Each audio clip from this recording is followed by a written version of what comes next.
Hello friends, എല്ലാവർക്കും പുതിയൊരു വീഡിയോയിലേക്ക് സ്വാഗതം. ഇന്നത്തെ കഥയിൽ സരോജൻ സുസ്മിതയെ വിളിച്ചിട്ട് പോകുന്നുണ്ട്. സുസ്മിതയ്ക്കാണെങ്കിൽ മൊത്തത്തിൽ ദേഷ്യം വന്ന് നിൽക്കുകയാണ്. ചന്ദ്രബോസും ഫംഗ്ഷൻ നടക്കുന്നിടത്തേക്ക് പോകുന്നു. സമൂഹ വിവാഹം നടക്കുന്നിടത്തേക്ക് ശാലിനി ചെല്ലുന്നുണ്ട്. അവിടുത്തെ കോർഡിനേറ്റർ ആണെങ്കിൽ മെമ്പറിനോട് പറയുന്നുണ്ട് ശാലിനി എല്ലാവരെയും പരിചയപ്പെടുത്തി കൊടുക്കാനെന്നൊക്കെ. സരോജൻ മെമ്പർ ആണെങ്കിൽ ശാലിനിക്ക് നമസ്കാരം പറയുന്നുണ്ട്. ശാലിനിയോട് പറയുന്നുണ്ട് ഞാൻ എല്ലാവരെയും പരിചയപ്പെടുത്തി തരാമെന്നൊക്കെ. അപ്പോഴേക്കും താഴെ വിഷ്ണുവും വരുന്നുണ്ട്. വിഷ്ണു വണ്ടിയിൽ നിന്ന് ഇറങ്ങി വരുമ്പോൾ അവിടുത്തെ ഭാരവാഹി ചോദിക്കുന്നുണ്ട് മോൻ ലേറ്റ് ആയി പോയല്ലോ എന്നൊക്കെ. കളക്ടറൊക്കെ വന്നിട്ടുണ്ടെന്നൊക്കെ പറയുന്നു. സത്യാമ്മ ഇതുവരെ എത്തിയില്ല എന്നൊക്കെ പറയുന്നു. വിഷ്ണു അപ്പോൾ അമ്മ ഇതുവരെ എത്തിയില്ലെന്നും പറഞ്ഞിട്ട് ഫോൺ വിളിച്ച് നോക്കുന്നുണ്ട്. വിഷ്ണു ഫോൺ അടിച്ചിട്ട് സത്യാമ്മയുടെ ഫോൺ ആരും എടുക്കുന്നില്ല. Phone vibration മോഡിലായിരുന്നു.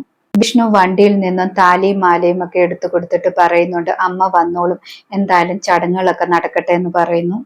വിഷ്ണു വീണ്ടും അമ്മയെ വിളിക്കുന്നുണ്ട്. ഫോൺ എടുക്കാത്തത് കൊണ്ട് വിഷ്ണു വിചാരിക്കുന്നുണ്ട് മൊബൈൽ സൈലന്റ് ആയിരിക്കുമെന്നൊക്കെ. എന്തായാലും കളക്ടർ എന്നെ സഹായിച്ചതല്ലേ സ്റ്റാർ ഹോട്ടലിന്റെ കാര്യത്തിലും അല്ലാതെയും ഒക്കെ. എന്തായാലും കളക്ടറിനെ കണ്ടൊന്ന് നന്ദി പറയാമെന്നൊക്കെ കരുതിയിട്ട് വിഷ്ണു ആണെങ്കിൽ മുകളിലേക്ക് പോവുകയാണ്.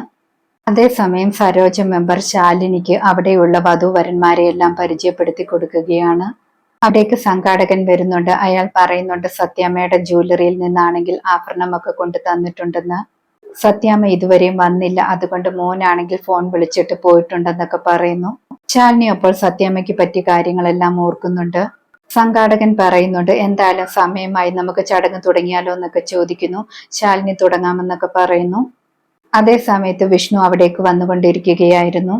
വിഷ്ണു അവിടേക്ക് വരുന്നുണ്ട്. ആ സമയത്ത് ശാലിനി തിരിഞ്ഞു നിന്നും സംസാരിച്ചുകൊണ്ട് നിൽക്കുകയാണ്. വിഷ്ണു അപ്പോൾ വിചാരിക്കുന്നുണ്ട് പരിചയമില്ലാത്ത ആളാണല്ലോ, എങ്ങനെയാണ് കയറിപ്പോയി സംസാരിക്കുക. എന്തായാലും അമ്മ വരട്ടെ എന്ന് കരുതി തിരിഞ്ഞു പോകാൻ തുടങ്ങുന്ന സമയത്ത് പെട്ടെന്ന് ആരോ ശാലിനി മേഡം എന്ന് വിളിക്കുന്നത് കേൾക്കുന്നു. വിഷ്ണു അപ്പോൾ തിരിഞ്ഞു നോക്കുകയാണ്. തിരിഞ്ഞു നോക്കുമ്പോൾ ശാലിനിയെ കാണുന്നു. വിഷ്ണു സ്തംഭിച്ച് നിൽക്കുകയാണ്. ആ സമയത്ത് അടുത്ത് നിൽക്കുന്ന രണ്ടുപേർ പറയുന്നുണ്ട് അത് പുതിയ ജില്ലാ കളക്ടറാണ്, നല്ല പെൺകുട്ടിയാണ്, പാവങ്ങൾക്കൊക്കെ നല്ല സഹായമാണെന്നൊക്കെ പറയുന്നു. വിഷ്ണു അപ്പോൾ സങ്കടത്തോടെ പറയുകയാണ് ഞാൻ ആഗ്രഹിച്ചതുപോലെ താൻ കളക്ടറായിട്ട് തന്നെ ഇവിടേക്ക് വന്നല്ലോ എന്നൊക്കെ. താനാണെങ്കിൽ ഒരുപാട് നല്ല കാര്യങ്ങൾ ചെയ്തല്ലോ, അത് മാത്രമല്ല താൻ ഇത്രയും അടുത്തുണ്ടായിട്ട് ഞാൻ അറിഞ്ഞു പോലും ഇല്ലല്ലോ എന്നൊക്കെ പറഞ്ഞ് വിഷ്ണു കരയുന്നുണ്ട്. സമൂഹ വിവാഹത്തിനുള്ള ചടങ്ങുകളെല്ലാം ആരംഭിക്കുകയാണ്. ശാലിനി എല്ലാവർക്കും താലിമാല കൊടുക്കുന്നു. സമൂഹ വിവാഹമെല്ലാം കഴിയുന്നുണ്ട്. വിഷ്ണു സങ്കടത്തോടെ പറയുന്നുണ്ട് അമ്മ തന്നുവിട്ട താലിമാലയാണെങ്കിൽ ഞാൻ തന്നെ തൻ്റെ കയ്യിൽ തന്നിട്ട് ഈ വിവാഹം നടക്കുകയാണ്.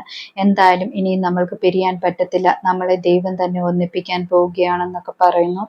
വിഷ്ണു ശാലിനിയുടെ അടുത്തേക്ക് ചെല്ലുകയാണ്. പെട്ടെന്ന് തന്നെ ശ്യാമയുടെ കോൾ വരുന്നു.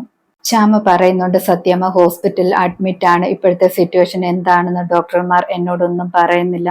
വിഷ്ണു ഏട്ടൻ എത്രയും പെട്ടെന്ന് ഇങ്ങോട്ട് വരണമെന്ന് പറയുന്നു. വിഷ്ണു വരാമെന്ന് പറഞ്ഞിട്ട് ഫോൺ വെക്കുന്നു. വിഷ്ണു സത്യാമ്മയ്ക്ക് സത്യം ചെയ്തു കൊടുത്ത കാര്യമെല്ലാം ഓർക്കുകയാണ്. വിഷ്ണു വിചാരിക്കുകയാണ് ശാലിനി ഒന്ന് കണ്ടപ്പോ തന്നെ അമ്മയ്ക്ക് വയ്യാതായല്ലോ എന്നൊക്കെ. വിഷ്ണു ഒരുപാട് സങ്കടത്തോടെ അവിടെ നിന്നും പോകുന്നു. ഇന്നത്തെ കഥ ഇതോടെ അവസാനിക്കുന്നു. പുതിയൊരു കഥയിൽ വീണ്ടും കാണാം. Thank you.